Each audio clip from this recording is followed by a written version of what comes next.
stop untuk saat ini. Situasi masih merah.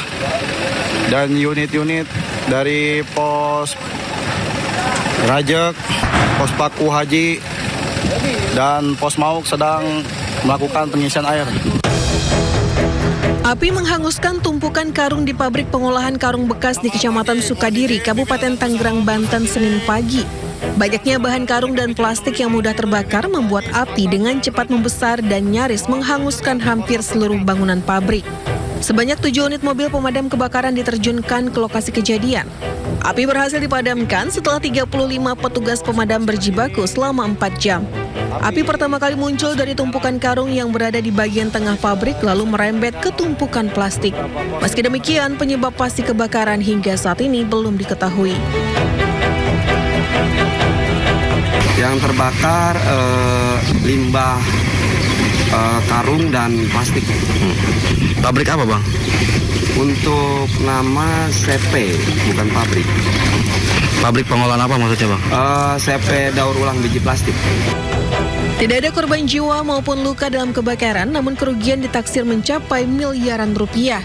Kasus kebakaran ditangani unit reskrim Polsek Mauk.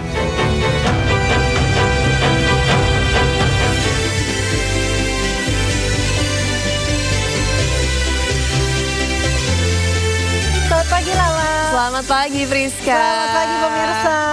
Apa kabar pagi ini? Kalau saya sih kabarnya baik. Friska gimana kabarnya? Baik, sehat. Baik. Cuman hari ini lumayan nih di jalan nggak terlalu macet kayak kemarin. Iya. Kemarin, waduh parah banget. Karena hari pertama banget hari masuk pertama sekolah. masuk sekolah, betul. Jadi semua Kaget mungkin kaget masih ya, kaget pagi-pagi harus pagi-pagi ke hari sekolah. pertama abis libur panjang harus masuk, baru sadar kembali. Dan bersamaan waktunya. Iya, Rata-rata kan semua masuk jam bersamaan, 7 pagi benar. atau setengah 7 pagi gitu ya. Betul. Jadi di jalan padat merayap lah. Ngomong-ngomong soal pagi ini kita akan ngobrolin soal apa, Lala? Kalau pagi ini tuh kayaknya sebenarnya enaknya ringan-ringan, tapi kayaknya masalah ini sangat berat ya Friska di negara ini. Listnya banyak ya. Banyak yang harus Apalagi yang dibicarakan. paling gong tuh yang kemarin tuh ada penangkapan penemuan gitu ya. Penemuan 74 kilogram emas, terus uang 700 miliar. 700 miliar. Itu seberapa banyaknya ya? Nabung 1 gram aja setiap bulan rasanya sudah ya ampun. Gitu ya. Ini Sudah hebat loh. Gila loh, hebat banget. Ya, banyaknya kasus korupsi ini sebenarnya membuat prihatin ya masyarakat Indonesia, apalagi masyarakat yang nunggu nih kapan undang-undang perampasan aset Itu disahkan. yang penting. Iya, karena penangkapan, terus kemana Endingnya nih? apa ya, arahnya kemana gitu ya, betul. Friska. Sepertinya pemirsa juga udah nungguin sebenarnya kapan itu ada undang-undang perampasan aset Iya, itu. nanti kita tunggu informasinya ada di Sindo Today, program yang akan menghadirkan informasi terhangat hari ini bersama saya Friska Papilaya. Dan saya Graciela Pangaribuan. Dan sebelum kita memulai seluruh rangkaian Sindo Today, redaksi kami telah menyiapkan 3 berita pilihan. Ini dia.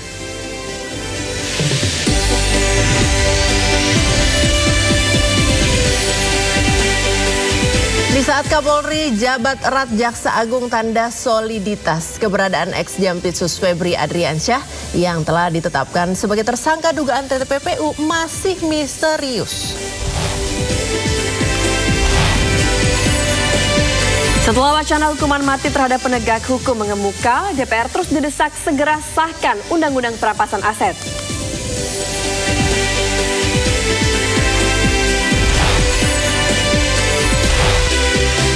Polisi tangkap dan dalami motif pelaku teror di SDN 15 Srengseng Sawah, Jakarta Selatan.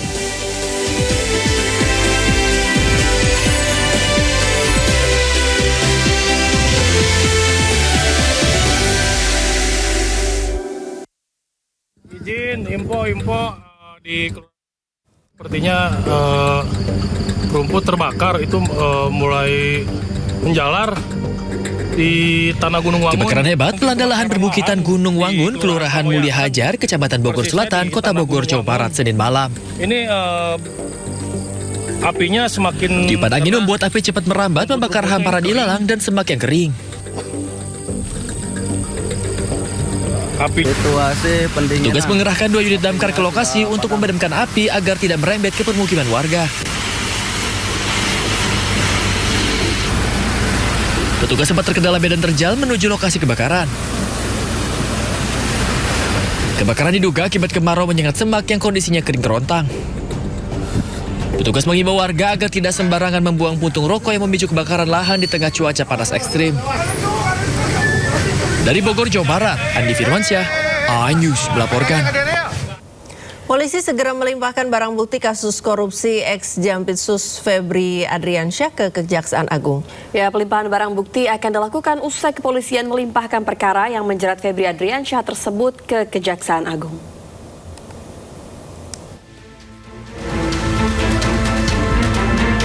Korps Pemberantasan Tindak Pidana Korupsi Polri akan melimpahkan barang bukti terkait kasus dugaan korupsi, 3 kasus korupsi dan tindak pidana pencucian uang yang menjerat ex-Jaksa Agung Muda bidang tindak pidana khusus Febri Adriansyah dalam waktu dekat.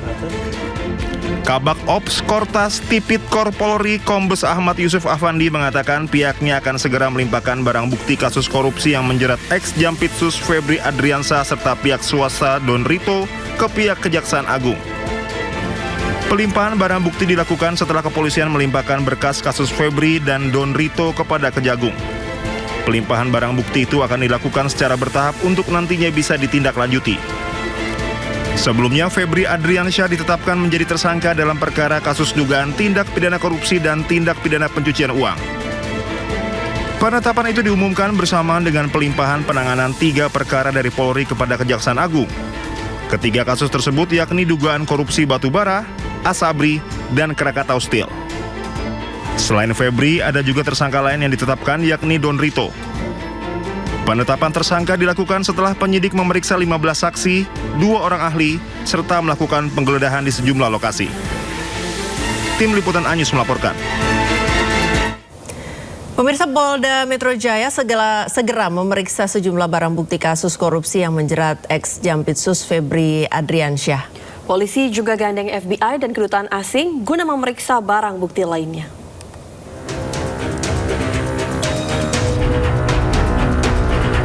Tim penyidik gabungan melakukan uji laboratorium terhadap barang bukti 74 kg keping emas yang disita dalam penangkapan perkara dugaan tindak pidana korupsi dan tindak pidana pencucian uang yang menjerat ex-Jampitsus Febri Adriansyah. Uji forensik ini untuk memastikan keaslian serta kadar dari kepingan emas tersebut. Polda Metro Jaya juga berkolaborasi dengan pihak lain seperti FBI, Kedutaan Amerika Serikat dan Singapura, serta Bank Indonesia terkait barang bukti sejumlah mata uang asing. Ini ada uang USD, SGD, rupiah, termasuk emas batangan. Jadi nanti akan dilakukan uji terkait tentang Singapura dolar, US dolar dari FBI dan Kedutaan Amerika, termasuk dari Kedutaan Singapura dan Bank Indonesia. Kami akan sampaikan pada teman-teman sekalian secara berkala. Tadi dari teman kita dari Pegadaian Pusat sudah menyampaikan, nanti hasilnya dari 74 lempeng ini akan disampaikan hasilnya kepada teman-teman sekalian.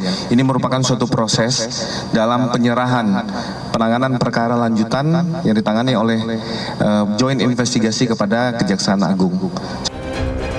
Kolaborasi ini guna mempercepat transparansi dan akurasi tindak lanjut perkara. Pihak kepolisian menegaskan keterlibatan ahli sangat krusial dalam menentukan nilai komoditas barang bukti tersebut secara sah. Dari Jakarta, Tim Liputan iNews melaporkan. Sementara itu, pemirsa, pasca ditetapkan sebagai tersangka pada Sabtu lalu, keberadaan mantan Jampitsus Febri Adriansyah tidak diketahui. Namun, Kejagung pastikan Febri masih di Indonesia dan dalam pengawasan penyidik.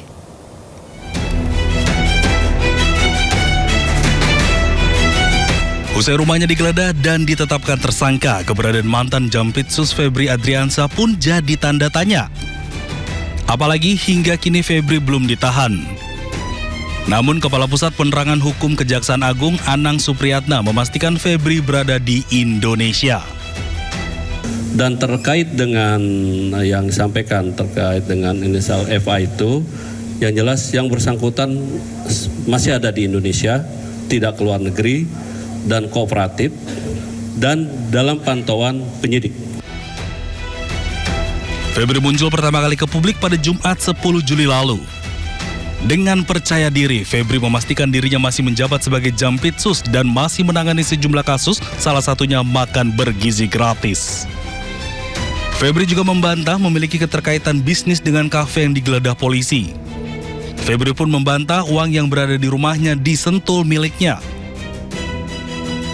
Namun, sehari setelah pernyataannya, Kejagung mengumumkan Febri mundur dari jabatannya sebagai Jampitsus. Di hari yang sama, polisi menetapkan Febri sebagai tersangka. Ia diduga terlibat kasus korupsi dan pencucian uang terkait batu bara PLTU, Asabri, dan Krakatau Steel. Usai ditetapkan sebagai tersangka, Febri tak lagi muncul di publik. Tim Liputan iNews melaporkan. Pemirsa, selain yakin ada tersangka baru, ahli hukum pidana Abdul Fikar Hajar meyakini ada aktor intelektual di balik mega korupsi yang menjerat ex-Jampitsus Febri Adriansyah. Hal tersebut diyakini dari besarnya nilai barang bukti yang ditemukan.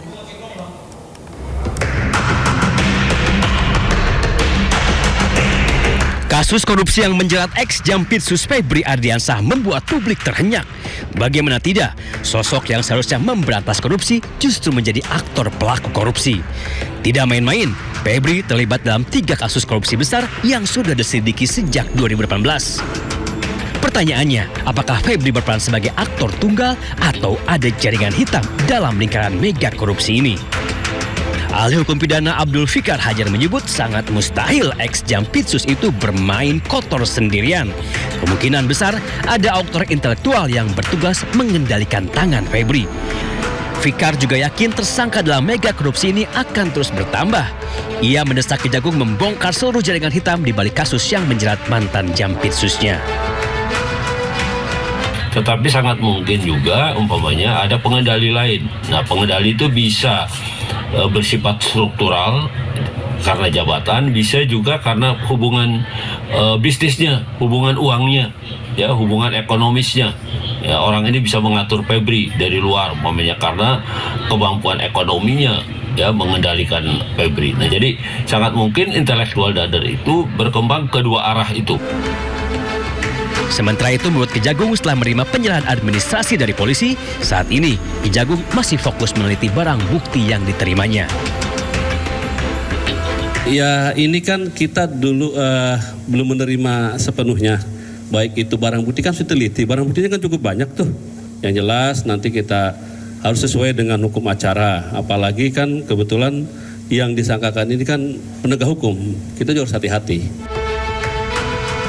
Don Rito dan ex-Jampitsus Febri Adriansyah ditetapkan sebagai tersangka 3 mega korupsi, yakni pengadaan batu bara untuk PLN, korupsi PT Asabri, dan PT Krakatau Steel. Sebelumnya, polisi sudah menggeledah 13 lokasi. Yang menggemparkan, dari rumah Febri di Sentul, Jawa Barat, polisi menemukan 74 kg emas batang dan uang tunai 476 miliar rupiah. Tim Liputan iNews melaporkan. Beralih ke informasi lain, pemirsa, Kapolri Jenderal Listio Sigit Prabowo menyambangi Gedung Kejaksaan Agung Republik Indonesia. Ya, pertemuan Kapolri dan Jaksa Agung untuk memastikan soliditas kedua institusi negara tersebut. Kapolri Jenderal Listio Sigit Prabowo menyambangi Gedung Kejaksaan Agung Republik Indonesia pada Senin sore. Kedatangannya didampingi sejumlah pejabat utama Mabes Polri. Mobil iring-iringan Kapolri tiba di Gedung Kejagung sekitar pukul 15.25 waktu Indonesia Barat dan disambut hangat Jaksa Agung Burhanuddin. Setibanya di lokasi, rombongan Kapolri langsung masuk ke gedung utama dan menggelar pertemuan tertutup.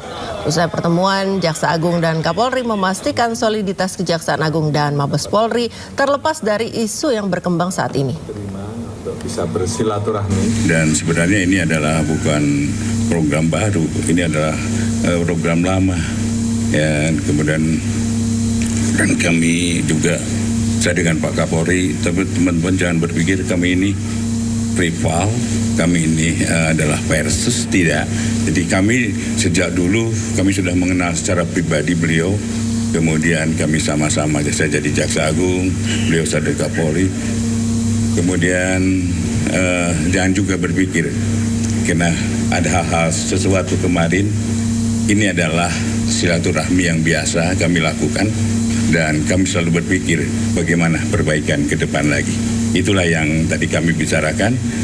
Kami mendapatkan kehormatan diterima untuk bisa bersilaturahmi dan beraudiensi terkait dengan beberapa hal yang tadi kita bicarakan untuk bagaimana ke depan antara kejaksaan dan kepolisian sebagai satu ikatan aparat penegak hukum di dalam sistem criminal justice system ini tentunya terus kita perkuat, kita perkokoh, apalagi kita juga ada KUHA baru yang tentunya ini juga sama-sama kita sosialisasikan bersama dan bagaimana ke depan tentunya kemitraan yang ada, sinergitas yang ada akan terus kita perkuat dan kita tingkatkan. Pemirsa, dalam laporan harta kekayaan penyelenggara negara LHKPN, ex-Jampitsus Febri Adriansyah yang menjadi tersangka dalam dugaan korupsi dan TPPU hanya tertera hartanya 18,26 miliar rupiah.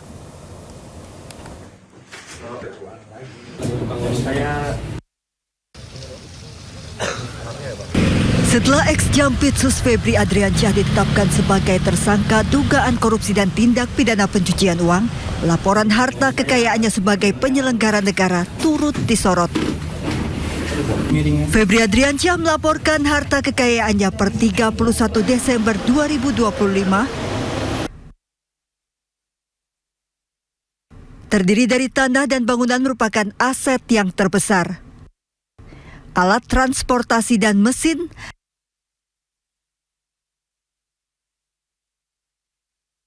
harta bergerak lainnya,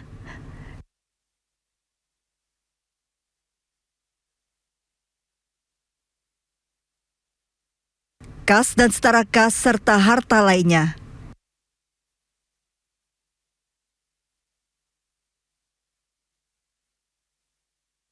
Namun tercantum Febri tidak punya utang sehingga total harta yang dilaporkannya hanya 18,26 miliar rupiah. Dari jumlah LHKPN ini terdapat kesenjangan dengan temuan barang bukti fantastis, uang tunai dan emas batangan yang disita Kortas Tipikor Polri sejumlah 543,2 miliar rupiah dan 74 kilogram emas batangan.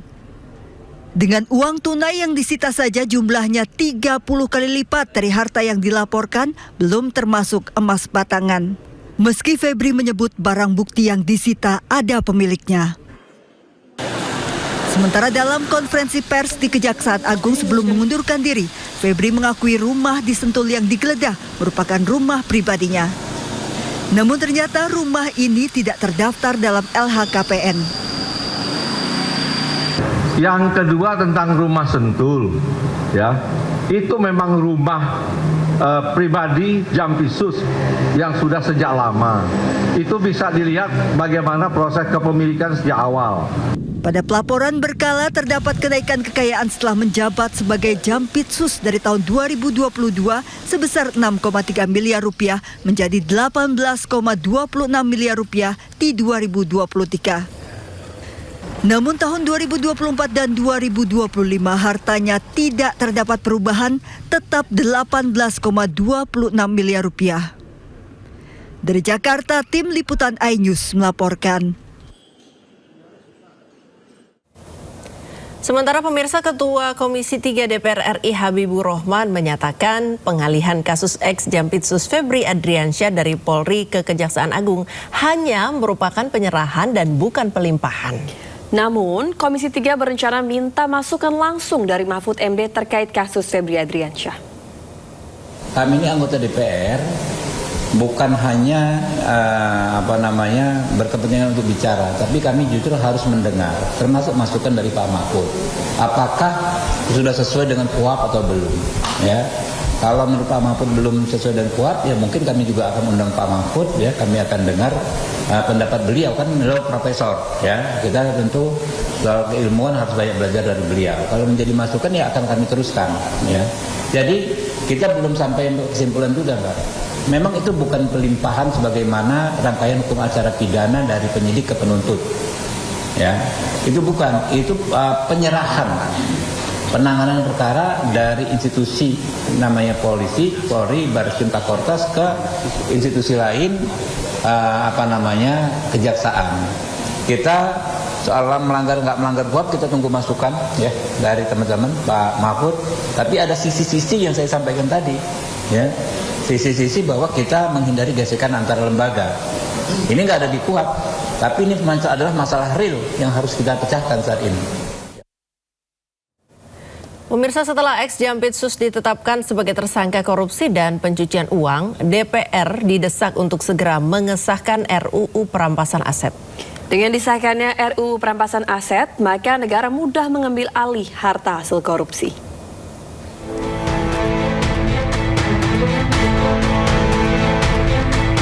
Setelah ditetapkan sebagai tersangka korupsi dan pencucian uang, publik mendesak aparat penegak hukum menelusuri aset yang dimiliki ex-Jampitsus Febri Adriansah. Tidak hanya menelusuri, aset haram yang dimiliki koruptor juga harus disita. Ahli hukum Hibnu Nugroho menyebut payung hukum yang paling kuat untuk mengejar aset hasil kejahatan adalah dengan segera mengesahkan RUU Perampasan Aset. Hibnu menyebut dengan sahnya RUU Perampasan Aset, maka semua aset hasil korupsi bisa diambil alih oleh negara. Terhadap kasus Pak Febri yang ditemukan emas, itu emasnya dari mana, perolehnya dari apa, dalam tindakan apa, itu sangat bisa ditentukan. Kalau memang tidak bisa menjelaskan dalam pemilikan, bisa dirampas oleh negara. Demikian juga uangnya, itu milik siapa, kepentingannya apa, buktinya apa. Tanah demikian juga, tanahnya dari mana, miliknya siapa, kepentingan apa. Disitulah yang sebetulnya kalau kita ingin mengadopsi undang-undang perampasan aset di negara-negara menlo, itu sudah bisa. Tapi tampaknya pemerintah masih hati-hati melakukan perumusan tindak pidana perampasan aset. Baik, supaya adil. Sayangnya sejak usulan Undang-Undang Perampasan Aset digulirkan tahun 2008 lalu, hingga kini DPR belum juga mengesahkannya. Belakangan justru muncul isu jika RUU Perampasan Aset telah dikeluarkan dari program prioritas 2026 dengan alasan melanggar hak asasi manusia. Ketua Komisi 3 DPR RI Habibur Rahman menepisnya. Menurut politisi Partai Gerindra itu, hingga kini DPR masih terus berjuang untuk mengesahkan RUU Perampasan Aset. Jadi nggak benar kalau ada hoax di media massa, ada meme-nya juga, tapi kebanyakan dari akun anonim mengatakan DPR menolak pengesahan RUU Perampasan Aset. Faktanya ini udah 3 masa sidang ini kita terus gaspol RDPU, ya, terus membahas, ya, pembentukan Undang-Undang Perampasan Aset ini. Febri Adriansah ditetapkan sebagai tersangka korupsi untuk 3 kasus besar. Uang 476 miliar rupiah dan 74 kg emas ditemukan di rumahnya. Dalam laporan harta kekayaan penyelenggara negara atau LHKPN, ex-Jampitsus Febri Adriansah hanya tertera 18,26 miliar rupiah, sementara jumlah uang tunai yang disita 30 kali lipat dari harta yang dilaporkan. Tim Liputan Ainus melaporkan. Komisi 3 DPR RI menggelar rapat bersama Perhimpunan Advokat Indonesia Pradi membahas rancangan Undang-Undang Perampasan Aset. Yang paham sekali soal penegakan. Rapat digelar di ruang Komisi 3 DPR Senayan, Jakarta, dipimpin oleh Ketua Komisi 3 DPR Habibur Rahman. Dalam kesempatan ini, Habibur Rahman membantah tuduhan yang menyebut DPR menolak RUU Perampasan Aset. Ia menjelaskan pembahasan RUU Perampasan Aset masih terus berlangsung dan memang membutuhkan waktu cukup lama karena merupakan undang-undang baru. Ya, jadi teman-teman nggak benar kalau katanya DPR menolak pembahasan RUU Perampasan Aset. Ini faktanya, ya, kita hadirkan advokat-advokat terbaik, ya, yang paham sekali soal penegakan hukum di Indonesia untuk memberikan pendapatnya. Tadi pagi sudah ada mahasiswa, ada juga doktor dari kampusnya Pak Hariponto dari Pancasila, ya. Sudah 2 minggu juga kita full, ya, Padang, ya, hampir tiap hari, ya. Ya, besok lusa pun sampai akhir masa sidang ini kita terus gas, ya, RPU Undang-Undang Perampasan Aset. Teman-teman, saya perlu sampaikan ya, mengapa kita perlu semaksimal mungkin mendengar aspirasi banyak orang terkait Undang-Undang Perampasan Aset ini. Kenapa? Karena ini sesuatu yang baru. Kita bukan membuat undang-undang perubahan, bukan. Tapi kita membuat undang-undang baru berdasarkan pemikiran yang baru juga. Ya, jadi kita tentu ada beban konstitusional ya di pundak kami di sini kalau mengesahkan itu ya harus benar-benar cermat dan mendengar ya masukan orang. Karena itu ada konsep meaningful participation. Pemirsa, dalam rapat bersama DPR membahas RUU Perampasan Aset, Wakil Ketua Umum DPN Peradi Sutrisno menyoroti mentalitas aparat penegak hukum di Indonesia yang kerap menyalahgunakan wewenang. Mari kita simak informasinya. Bahwa kalau kita bicara tentang mentalitas aparat penegak hukum di Indonesia, kita semua mungkin semua tahu bahwa banyaknya penyalahgunaan kewenangan yang dia miliki terhadap masyarakat, yang ini akhirnya merugikan bagi negara dan juga bagi masyarakat. Dalam beberapa bulan terakhir ini bisa kita lihat bahwa banyak aparat penegak hukum yang tindakannya itu sangat merugikan dan cukup menjadi satu pandangan bagi masyarakat bahwa hukum ini tidak pernah berpihak pada masyarakat yang paling bawah. Tentunya saya berharap DPR bisa bersikap tegas dalam membuat rancangan undang-undang ini. Maksudnya bahwa seharusnya nanti pejabat yang bisa ditunjuk sebagai pihak untuk menelusuri, termasuk untuk melakukan penyidikan terhadap aset-aset yang dimiliki oleh pribadi-pribadi orang yang diduga didapatkan dari hasil kejahatan, maka saya harapkan ke depannya bahwa aparat penegak hukum yang melakukan penyidikan ini adalah memang pejabat-pejabat yang betul-betul mempunyai integritas yang tinggi. Itu yang pertama. Yang kedua, mereka pun juga punya komitmen yang tinggi bahwa dia melakukan tugas itu demi kepentingan bangsa dan negara. Pemirsa, kasus kejahatan yang merugikan masyarakat sudah seharusnya diatasi oleh penegak hukum. Tapi kalau penegak hukumnya saja ternyata ada yang menjadi tersangka, terus rakyat mengadu kemana?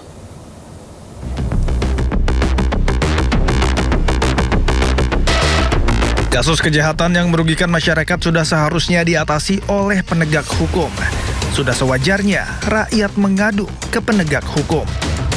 Kejaksaan RI berdasarkan Undang-Undang Nomor 11 Tahun 2021 memiliki tugas di bidang pidana menuntut pelaku kejahatan, melaksanakan putusan pengadilan, melakukan penyidikan tindak pidana khusus seperti korupsi. Dan di bidang ketertiban umum mengamankan kebijakan hukum, meningkatkan kesadaran hukum, serta fungsi tugas lainnya. Salut untuk jaksa yang masih bertugas maksimal.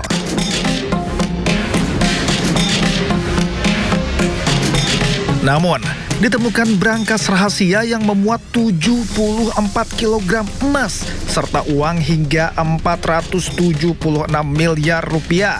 Lalu, mengerucut pada nama ex-Jampitsus Febri Adriansyah yang ditetapkan sebagai tersangka kasus korupsi. Diduga terlibat TPPU dalam kasus pasokan batu bara PLTU, PT Asabri, dan Krakatau Steel. Kemudian, institusi polisi berdasarkan Undang-Undang Nomor 2 Tahun 2002, tugas pokok Polri adalah memelihara keamanan dan ketertiban masyarakat, menegakkan hukum serta memberikan perlindungan, pengayoman dan pelayanan kepada masyarakat. Salut untuk sejumlah polisi yang masih bertugas dengan maksimal. Sayangnya, ada oknum yang mencederai nama institusi Polri. Terbaru, lalu Muhammad Iwan, anggota Polri aktif berpangkat Brigadir Jenderal Polisi, ditetapkan sebagai tersangka kasus dugaan korupsi tata kelola makan bergizi gratis. Kami menetapkan satu orang tersangka lagi yaitu saudara LMI. Ini menjabat selaku Kepala Biro Hukum dan Humas BGN itu sampai Maret 2025, dan saat ini selaku Sekretaris Deputi Bidang Promosi dan Kerjasama pada BGN. Jadi perannya adalah pada tahun 2025 saudara LF ini meminta saksi YCS dan RD mendirikan suatu perusahaan ya, dengan tujuan sarana untuk melakukan penjualan alat berupa footray kepada calon mitra SPBG dengan harga yang sudah ditentukan oleh tersangka LMI. Nah loh, kalau korupsi dianggap kotor dan harus dibersihkan, gimana cara membersihkannya jika sapunya ternyata juga diduga kotor? Lantas, rakyat harus mengadu kemana lagi ya?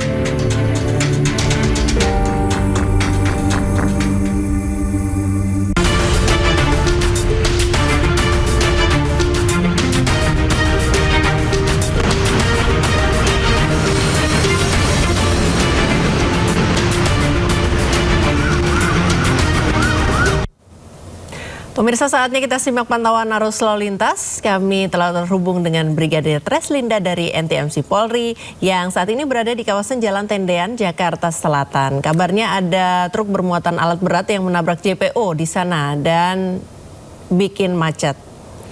Bagaimana pantauan arus lalu lintas dari tempat Anda melapor?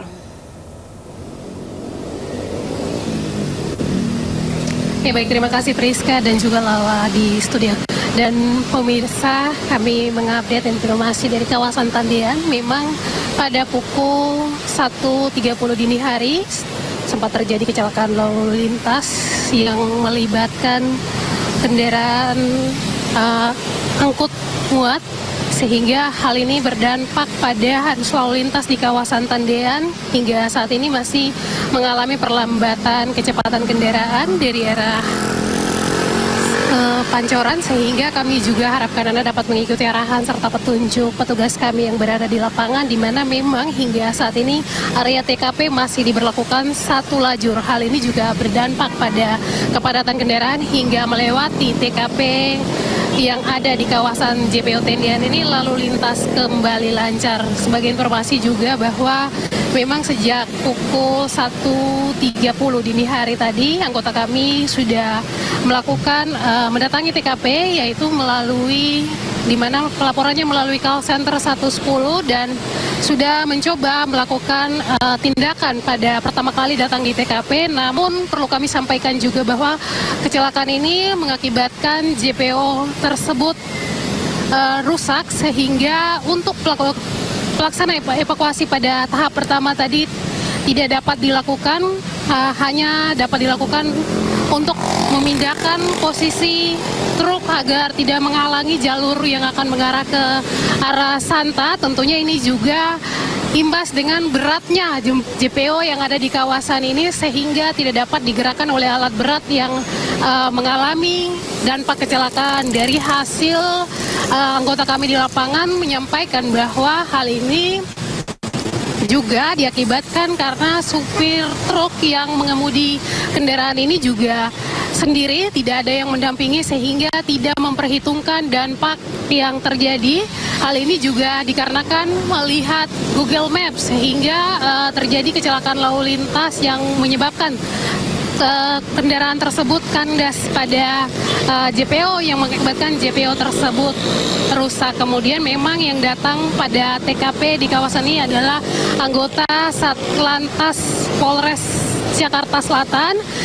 Untuk saat ini proses evakuasi masih menunggu koordinasi antara pihak Bina Marga dan juga pihak-pihak terkait, serta anggota kami juga masih menghitung dampak kemacetan pada jam sibuk, sehingga akan dilakukan evakuasi apabila lalu lintas di kawasan ini sudah mulai menurun aktivitas masyarakat.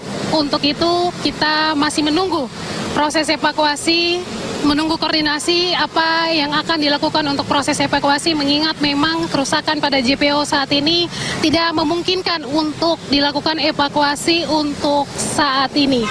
Kemudian untuk arus lalu lintas sendiri yang dari arah sebaliknya yang akan mengarah ke arah Pancoran hingga saat ini masih dalam keadaan relatif lancar. Kemudian perlambatan kecepatan kendaraan hanya terjadi pada kawasan TKP kecelakaan yang terjadi hingga saat ini. Kami juga menginformasikan bagi para pengguna jalan agar selalu bersabar dalam mengikuti rambu serta marka ataupun petunjuk arahan petugas kami yang berada di lapangan. Hal ini untuk mengatur sehingga arus lalu lintas di kawasan TKP ini tetap berjalan. Dan kami mohon maaf apabila perjalanan Anda terhambat dengan adanya ataupun belum dilakukan proses evakuasi.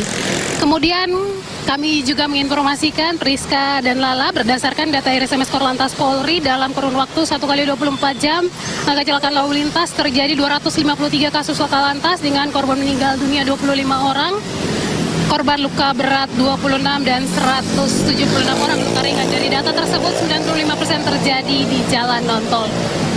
Kemudian terkait dengan kecelakaan yang terjadi di kawasan Tendean ini hingga saat ini tidak ada korban jiwa, hanya mengakibatkan kerugian material. Untuk itu untuk pihak yang bertanggung jawab juga pemilik truk sudah ada di TKP sejak terjadinya kecelakaan. Hingga saat ini masih menunggu koordinasi anggota kami dan pihak-pihak terkait untuk pelaksanaan evakuasi. Demikian Brigadir Treslinda melaporkan, kembali ke Lala dan juga Priska di studio, silakan. Terima kasih Brigadir Treslinda atas laporannya dari kawasan Tendean, Jakarta Selatan. Selamat kembali bertugas dan salam presisi.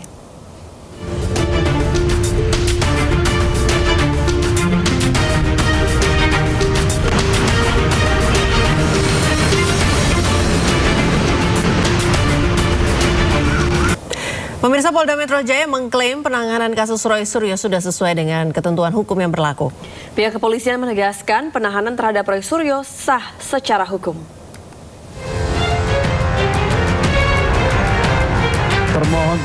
Roy Suryo kembali menjalani sidang pra-peradilan di Pengadilan Negeri Jakarta Selatan. Sidang kali ini beragendakan pembacaan jawaban dari pihak Polda Metro Jaya. Sidang pra-peradilan ini terkait dengan penetapan status tersangka Roy Suryo dalam kasus dugaan fitnah dan pencemaran nama baik mengenai tudingan ijazah palsu Presiden ke-7 RI Joko Widodo. Kami ini berjuang tetap untuk membongkar ijazah Jokowi, ya, dan tidak ada boleh mengatasnamakan rakyat, tapi dengan memenggal kepala orang lain atau mengorbankan orang lain. Kalau mau berjuang, penjarakan saya, bukan penjarakan klien saya. Saya ulangi, kalau mau berjuang, katakanlah penjarakan saya, tapi jangan mengatakan penjarakan klien saya. Dalam jawabannya, pihak Polda Metro Jaya menegaskan seluruh proses penyelidikan dan penyidikan telah dilaksanakan sesuai ketentuan KUHAP. Polda Metro Jaya menyatakan telah mengantongi 3 alat bukti yang sah, yaitu keterangan 21 orang saksi, surat dan petunjuk, serta keterangan 26 ahli, sehingga penetapan Roy Suryo sebagai tersangka dinilai telah memenuhi ketentuan hukum. Dalam melaksanakan kewajiban tersebut, termohon telah melaksanakan tahap penyidikan secara berjenjang dan terdokumentasi, mulai dari pengumpulan alat bukti, pemeriksaan saksi dan ahli, penyitaan barang bukti yang relevan, gelar perkara, penetapan tersangka berdasarkan alat bukti yang sah. Sidang pra-peradilan akan dilanjutkan dengan agenda penyampaian replik dan duplik dari masing-masing pihak sebelum majelis hakim menjatuhkan putusan. Dari Jakarta, tim Liputan iNews melaporkan. Senada dengan Polda Metro Jaya, Kejaksaan Negeri Jakarta Selatan minta hakim untuk tolak permohonan Roy Suryo.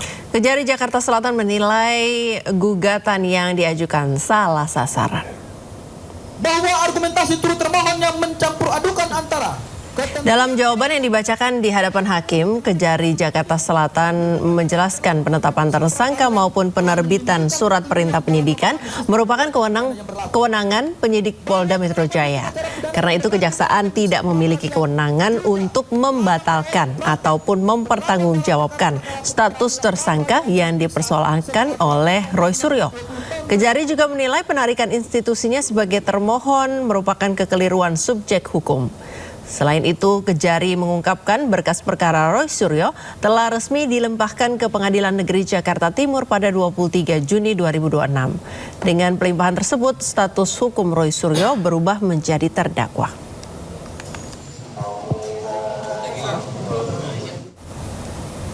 Polda Metro Jaya dan Kejaksaan kompak minta hakim untuk tolak pra-peradilan Roy Suryo soal penetapan tersangka. Dalam pokok perkara, pihak Polda Metro Jaya dan tim Kejaksaan mengatakan penetapan tersangka Roy Suryo sah dan berkekuatan hukum mengikat.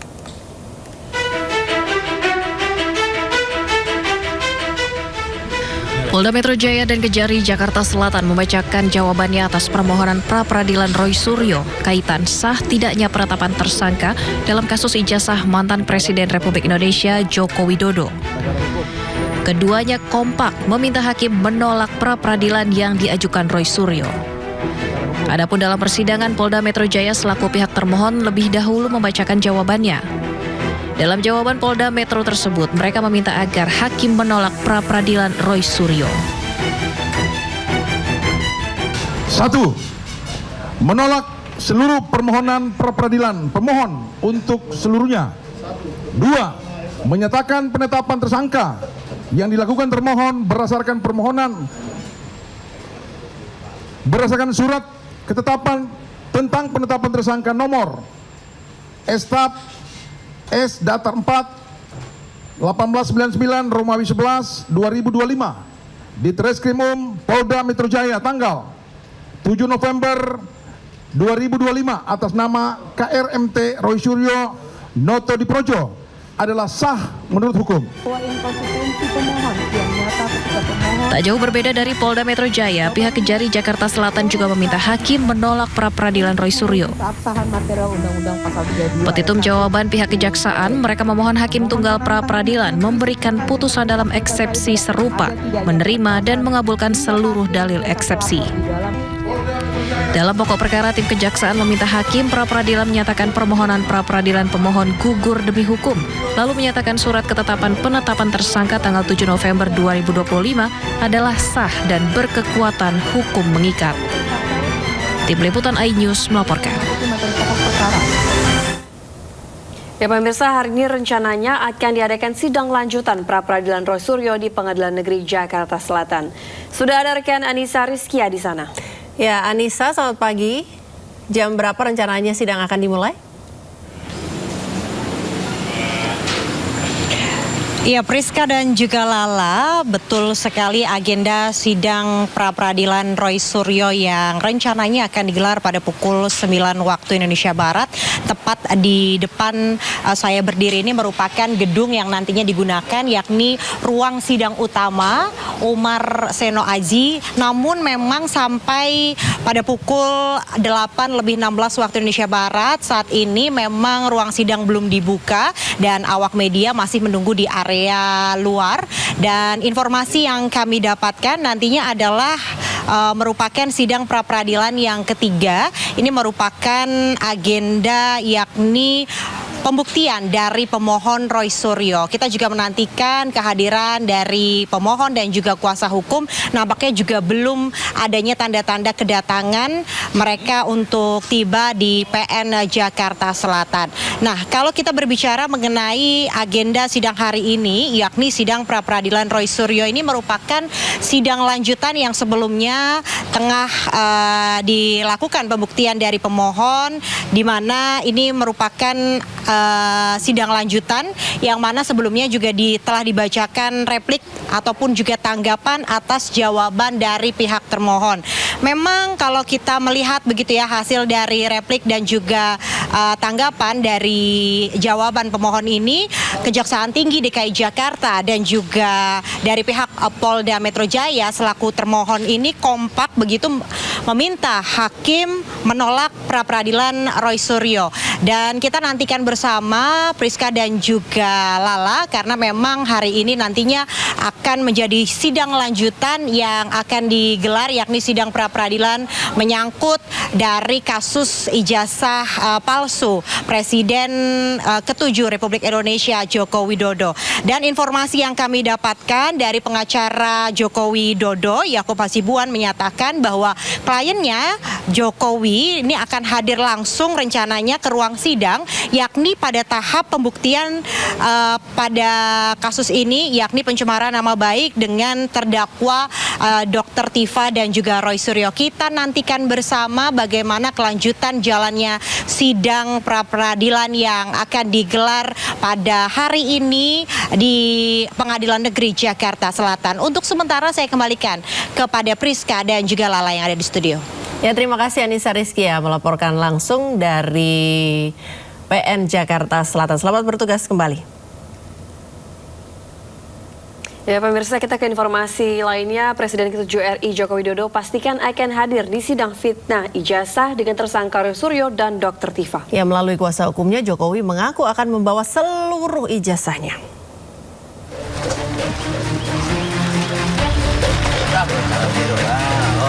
Kuasa hukum Joko Widodo Yakub Hasibuan mendatangi kediaman Jokowi di Sumber, Solo, Jawa Tengah untuk berdiskusi mengenai perkembangan kasus fitnah ijazah. Yakub mengungkap kepastian Presiden ke-7 Joko Widodo akan hadir langsung di sidang. Jokowi akan hadir di sidang di tahap pembuktian pencemaran nama baik dengan tersangka Roy Suryo dan Dr. Tifa. Jokowi juga memastikan akan membawa serta seluruh ijazahnya. Jadi kita update kira-kira timeline seperti apa, persiapan untuk Pak Jokowi kan ingin hadir nanti di persidangan untuk membawa ijazah-ijazah dari SD, SMP, dan ijazah yang sudah disita SMA dan UGM. Jadi hanya sharing-sharing, update-update perkembangan, dan tentunya sampai hari ini Pak Jokowi juga masih firm bahwa beliau akan hadir di persidangan. Jadi meskipun sudah memastikan hadir, namun waktu pasti akan bergantung pada pengaturan dari Majelis Hakim dan Penuntut Umum. Dari Solo, Jawa Tengah, Septiantoro, iNews melaporkan. Informasi lainnya pemirsa, Bupati Pati nonaktif Sudewo membantah menerima suap senilai 700 juta rupiah dalam proyek pembangunan jalur rel Dirjen Perkeretaapian Kementerian Perhubungan. Sementara JPU membeberkan fakta baru mengenai adanya dugaan aliran dana korupsi ke Gus Miftah. Sidang lanjutan dugaan korupsi Bupati Pati nonaktif Sudewo kembali digelar di Pengadilan Tipikor Semarang, Jawa Tengah. Petugas mengawal ketat jalannya persidangan. Sidang beragendakan keterangan saksi dari pihak jaksa penuntut umum. Dalam sidang, salah satu saksi mengungkap adanya dugaan aliran dana korupsi ke Gus Miftah. Sementara itu Sudewo membantah menerima suap sebesar 700 juta rupiah. Nah, dari sana kita dapat informasi bahwa uang-uang itu beredar sampai jauh. Salah satunya kepada Gus Miftah. Senilai kurang lebih berapa tadi? 100 juta ya? 100 juta rupiah. Semoga jadi catatan kita semua bahwa uangnya mengalir sampai jauh. Terkait tindakan apa yang kami lakukan, kami belum bisa memutuskan hari ini, kami akan lapor ke pimpinan. Menyanggah bahwa Pak Doroke tidak pernah menerima uang 721 juta dari Pak Bernard, artinya saya juga tidak pernah menerima uang itu. Menteri Pertahanan Syafri Syamsuddin mengumpulkan para pejabat negara yang masuk dalam Satuan Tugas Penertiban Kawasan Hutan Satgas PKH. Rapat digelar usai Febri Adriansyah yang sebelumnya menjabat Ketua Pelaksana Satgas PKH mengundurkan diri dari jabatannya sebagai Jampitsus. Rapat digelar tertutup di Kementerian Pertahanan Jakarta Pusat dan dihadiri sejumlah pejabat, antara lain Panglima TNI Jenderal Agus Subianto, Jaksa Agung ST Burhanuddin, serta Kepala BPKP Muhammad Yusuf Ateh. Sejumlah hal dibahas, diantaranya adalah optimalisasi, sinkronisasi, serta evaluasi pelaksanaan tugas Satgas PKH. Sementara itu, Satgas PKH saat ini belum memiliki pengganti ketua pelaksana usai Febri Adriansyah ditetapkan sebagai tersangka korupsi dan TPPU. Juru bicara Satgas PKH Barita Simanjuntak menegaskan, dinamika hukum yang menjerat mantan Jampitsus Kejagung itu tidak akan mengganggu pelaksanaan tugas maupun pencapaian target Satgas PKH. Prinsip organisasi tidak ditentukan orang perorangan, tetapi sistem tata kelola yang baik. Nah, jadi dengan itu kita memiliki mekanisme hukum, ya. persoalan penegakan hukum adalah wilayah tersendiri yang dikerjakan, dikoordinasikan dengan baik dan prudent oleh Satgas. Makanya dalam melakukan 3 fungsi Satgas tadi, baik misalnya dengan Perpres juga penguasaan kawasan hutan, lalu pendakian denda administratif, dan pemulihan aset di kawasan hutan, itu sudah berjalan selama ini dan lancar. Masalah penegakan hukum itu adalah ranah dari aparat penegak hukum dan dikoordinasikan dengan baik. Jadi itu tidak terpengaruh sama sekali dalam berbagai dinamika yang ada, karena prinsip hukum kita tidak tergantung pada orang perorangan, ya, tidak tergantung pada pribadi per pribadi, tetapi sistem pengelolaan yang diatur oleh mekanisme ketentuan peraturan itu yang kita kerjakan sebagai satu bentuk akuntabilitas organisasi yang dapat kita lihat. Kita beralih ke informasi lainnya. Diduga gangguan rem, truk kontainer pengangkut air mineral tabrak sepeda motor dan warung di tepi jalan. Akibatnya seorang ibu dan bayinya tewas mengenaskan, sementara 3 lainnya luka serius. Innalillahi wa inna ilaihi raji'un.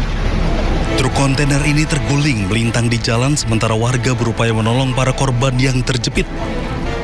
Kecelakaan diduga berawal saat truk pengangkut air mineral yang melaju dari arah Kuningan menuju kota Cirebon mengalami gagal fungsi rem.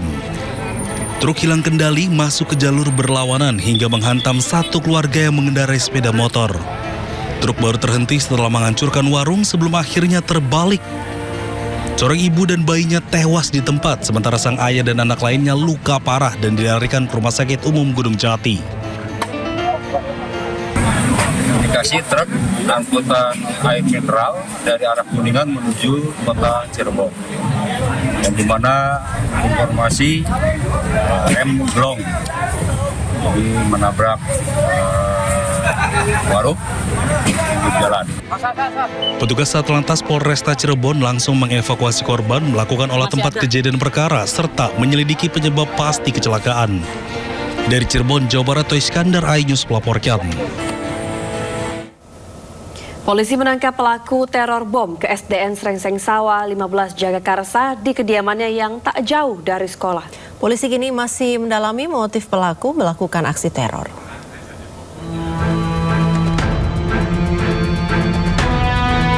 Inilah detik-detik penangkapan terduga pelaku peneror bom ke sebuah sekolah dasar negeri Srengseng Sawah 15 Jagakarsa, Jakarta Selatan.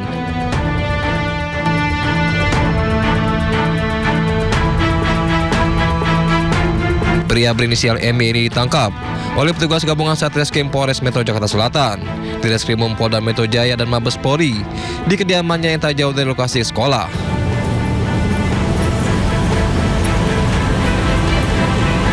Dari hasil penangkapan, polisi juga menyita barang bukti 1 buah telepon genggam yang diduga digunakan untuk melakukan aksi teror. Polisi masih mendalami motif aksi teror pelaku. Untuk pelaku, 1 orang inisial MY beralamat di sekitar lokasi kejadian sekolah, itu sudah diamankan. Saat ini ada di Polres Metro Jakarta Selatan, masih dalam pendalaman dari penyidik terkait tentang motif, tujuan dari yang bersangkutan. Kami juga menghimbau kepada seluruh masyarakat untuk kita lebih bijak, karena kita ingin kegiatan pendidikan, dunia pendidikan ini dalam kondisi yang nyaman. Dan ini akhirnya dengan adanya teror itu, sekolah dipulangkan. Atas perbuatannya, terduga pelaku terancam hukuman maksimal 20 tahun penjara. Dari Jakarta, Rizky Falufi, iNews melaporkan. Polisi pastikan SDN Srengseng Sawah 15 aman dari teror bom. Meski sekolah telah dinyatakan aman, kepolisian akan mengusut tuntas kasus ini karena ancaman ditujukan kepada lingkungan pendidikan.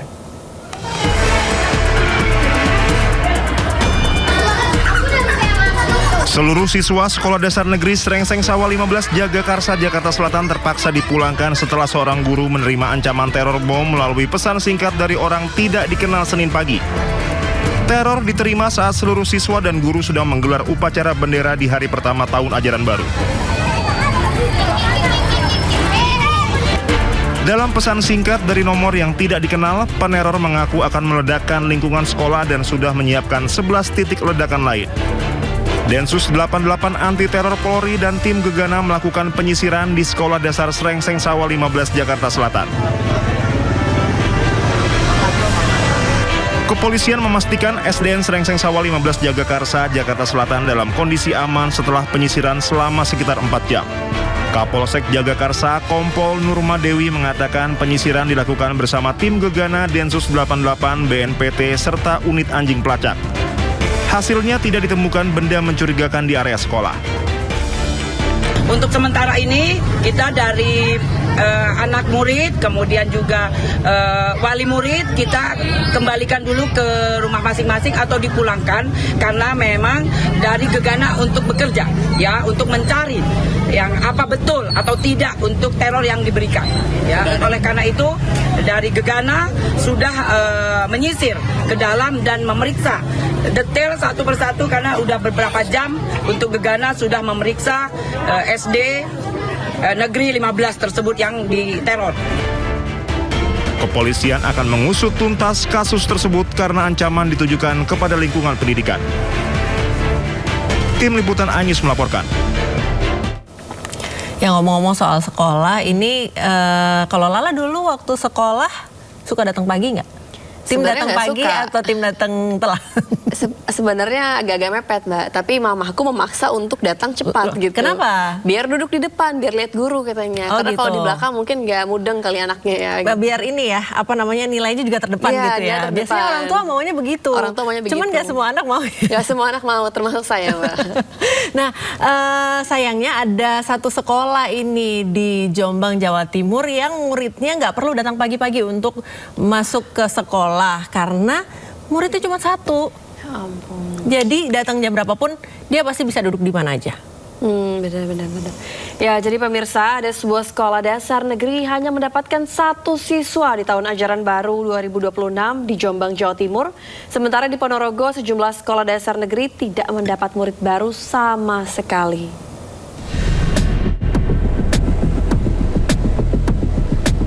Inilah suasana belajar siswa kelas 1 SD Negeri Mojong Apit di Jombang, Jawa Timur. Di tahun ajaran baru 2026, sekolah ini hanya mendapatkan 1 siswa.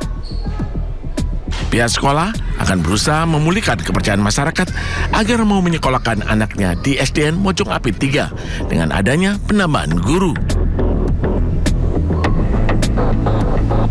Inilah sekolah dasar negeri Nailan Ponorogo, ruang kelas 1 dan kelas 2 kosong, tanpa siswa.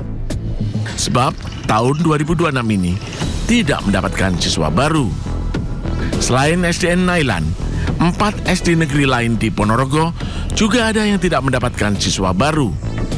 Rencananya, sekolah dasar negeri yang kekurangan murid akan digabung dengan SD negeri lainnya. Dari Jombang dan Ponorogo, Jawa Timur, Mukhtar Bagus, Ahmad Subeki, iNews melaporkan. Seorang remaja diamuk massa setelah diduga terlibat menyerang warga di Kota Makassar, Sulawesi Selatan. Polisi kesulitan mengevakuasi remaja tersebut dari kepungan warga.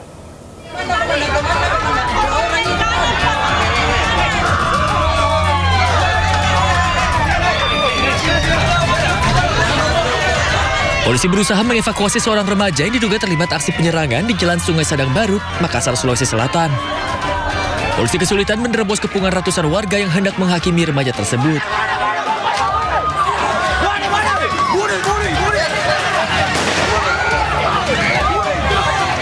Polisi pun terpaksa melepaskan tembakan peringatan ke udara untuk menghalau massa yang mengejar hingga ke mobil patroli.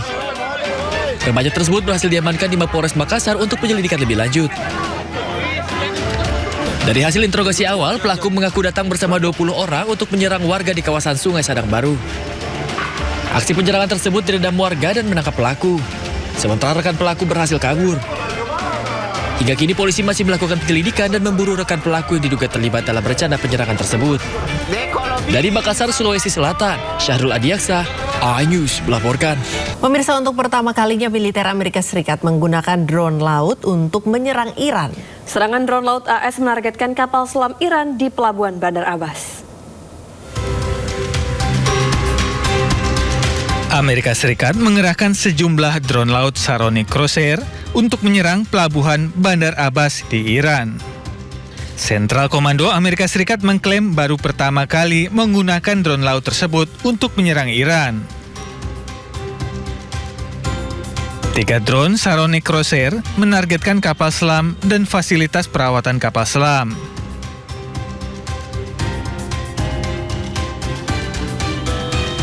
Drone laut bertenaga diesel sepanjang 24 kaki ini diproduksi Saronic Technologies yang berbasis di Texas, Amerika Serikat. Pada Juni 2026 lalu, drone laut ini pernah berjasa menyelamatkan 2 pilot helikopter Apache Amerika Serikat yang jatuh di Teluk Persia.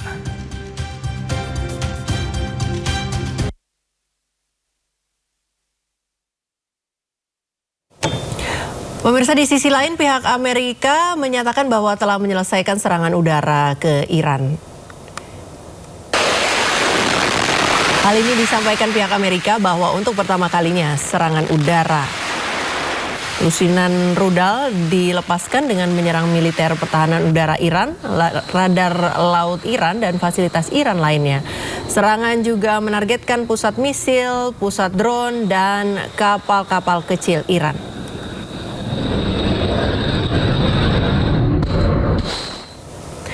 Markas militer Iran terbakar pasca diserang bom oleh tentara Amerika. Sebuah video merekam besarnya api ketika bom berhasil mengenai bangunan di markas militer Iran. Narasi dari sumber video tersebut menyampaikan bahwa setidaknya 500 misil ditujukan ke markas Iran. Lokasi dan waktu penyerangan tidak bisa dikonfirmasi secara independen.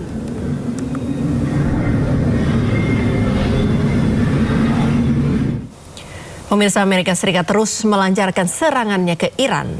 Kali ini mereka menargetkan fasilitas militer hingga umum yang berada di Iran.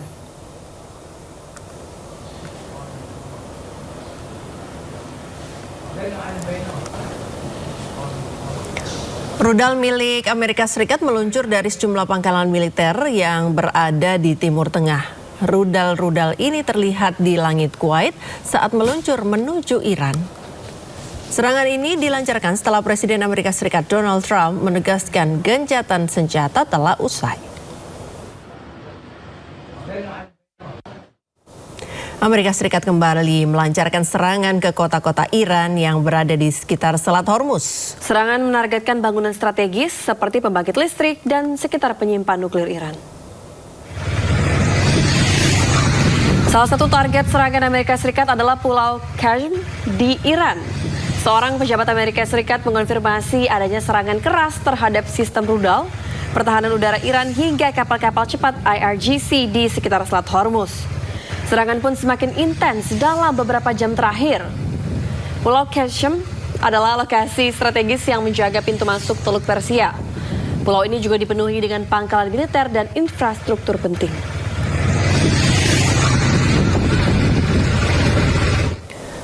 Sementara itu, Iran terus melancarkan serangan balasan ke pangkalan militer Amerika Serikat yang berada di sejumlah wilayah di Timur Tengah. 3 rudal balistik Iran menghantam sistem rudal darat milik Amerika Serikat yang berada di Kuwait. Serangan ini adalah balasan Iran atas serangan udara AS terhadap Bandar Abbas di Pulau Qasem. Situasi pun semakin memanas. Kuwait dan koalisi bersiap untuk merespons. Sementara ketegangan di Selat Hormuz yang merupakan jalur minyak vital dunia terus meningkat.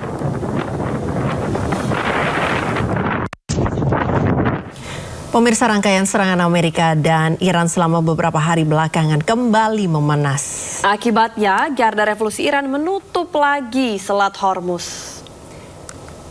Penutupan Selat Hormuz setelah Iran melepaskan tembakan peringatan yang mengenai sebuah kapal yang melintasi jalur yang dilarang. Garda Revolusi Iran menyebut Selat Hormuz akan tetap ditutup hingga berakhirnya campur tangan Amerika Serikat di Iran. Amerika dilaporkan terus melancarkan serangan ke lebih dari 300 target selama 3 malam. Sebagai tanggapan, Iran melancarkan serangan balasan ke fasilitas militer Amerika di Kuwait, Bahrain, dan Yordania. Angkatan bersenjata Rusia menyerang kapal-kapal di pelabuhan Kronomorsk di wilayah Odessa, Ukraina.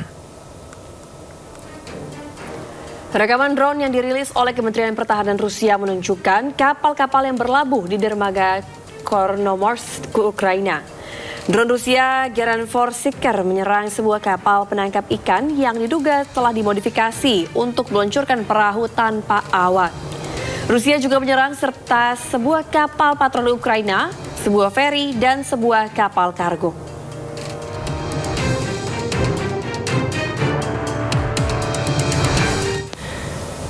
Kebakaran hutan pemirsa melanda ratusan hektar lahan di Perancis. Akibat insiden ini, transportasi di sekitar lokasi menjadi terganggu.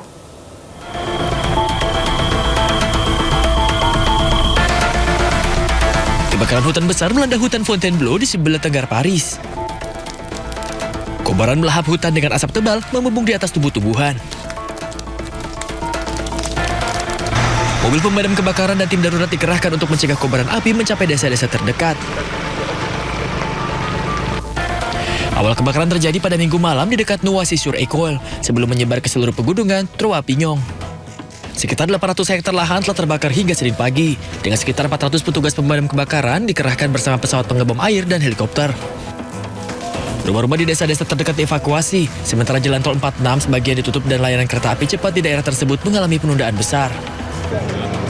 Kebakaran ini terjadi di tengah musim kebakaran hutan yang parah di Prancis, dengan gelombang panas dan kondisi kering yang membuat hutan di seluruh negeri sangat rentan.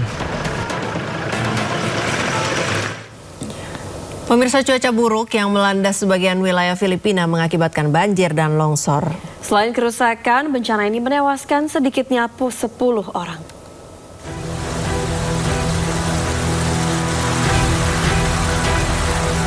Cuaca buruk melanda sebagian wilayah Filipina menyebabkan banjir, tanah longsor, dan kerusakan yang meluas. Aliran air berlumpur yang deras menerjang sebuah jembatan hingga ambruk di Provinsi Iloilo. Penjaga pantai Filipina menyelamatkan 19 orang yang terjebak banjir ini. Cuaca buruk juga menyebabkan longsor terjadi. Sedikitnya 10 orang dikonfirmasi tewas akibat longsor. Tim penyelamat di Filipina Selatan menemukan jenazah para korban dengan membawa kantong jenazah melintasi lereng bukit berumput menuju helikopter. Hujan lebat yang terkait dengan monsun barat daya telah menghantam sebagian Mindanao dan Visayas dengan topan Inday juga mempengaruhi kondisi cuaca di seluruh wilayah tersebut. Operasi pencarian dan penyelamatan terus berlanjut. Pemirsa, siklon dahsyat membawa hujan lebat, badai petir, dan juga angin kencang ke wilayah Moskow dan Saint Petersburg. Kilatan petir yang menerangi langit malam di Venesia Utara, Rusia. Menurut pakar pusat cuaca, beberapa wilayah di Rusia Tengah mengalami curah hujan setara 1 bulan dalam 1 hari. Angin kencang juga menumbangkan puluhan pohon dan pemadaman listrik terjadi di beberapa pemukiman. Akibat cuaca buruk ini, lebih dari 150 penerbangan tertunda atau dibatalkan di bandara ibu kota.